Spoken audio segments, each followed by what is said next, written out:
Plural एक वचन अनेक वचन।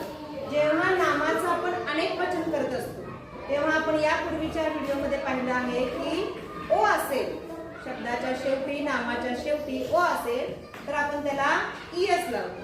म्हणजेच पहा हिरो ओ आहे शेवटी म्हणून आपण हिरोज ईएस लावलेला आहे।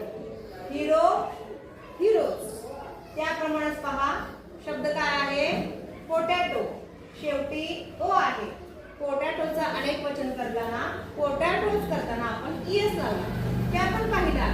आता त्यावरील काही अपवाद पाहूया। अपवादामध्ये पहा किलो शब्दाच्या शेवटी ओ आहे पण आपण किलोचं अनेक वचन करताना किलोज करताना फक्त यस लावलेलं आहे। त्याप्रमाणेच पुढचा शब्द आहे पियानो। पियानोचं अनेक वचन करताना शेवटी ओ आहे म्हणून आपण त्याला पियानोज फक्त यस लावलेला आहे। फोटो शेवटी ओ आहे फोटोज यस लावलेला आहे। लोगो शेवटी अ आहे लोगोज म्हणजे शेवटी यस लावायचा आहे। आता याप्रमाणेच पुढचा आणखीन एक भाग पाहूया। त्यापुढील भाग पहा नामाच्या शेवटी ओ आहे पण त्यापूर्वी स्वर असल्यास यस प्रत्यय लावायचा आहे।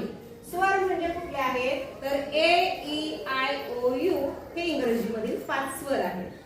तर नाम पहा शब्द पहा काय आहे व्हिडिओ शेवटी ओ आहे पण ओ पूर्वी स्वर ई आलेला आहे म्हणून आपण व्हिडिओचं अनेक वचन करताना व्हिडिओज फक्त यस लावलेला आहे।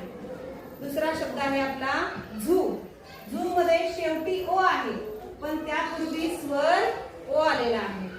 झूचं अनेक वचन झूज म्हणजे शेवटी आपण यस लावला प्रत्यय यस लावला। रेडिओ शेवटी ओ आलेला आहे पण त्यापूर्वीचा स्वर आहे आय म्हणून रेडिओचं अनेक वचन रेडिओज प्रत्यय यस। आता हा शब्द पहा वेगळा आहे।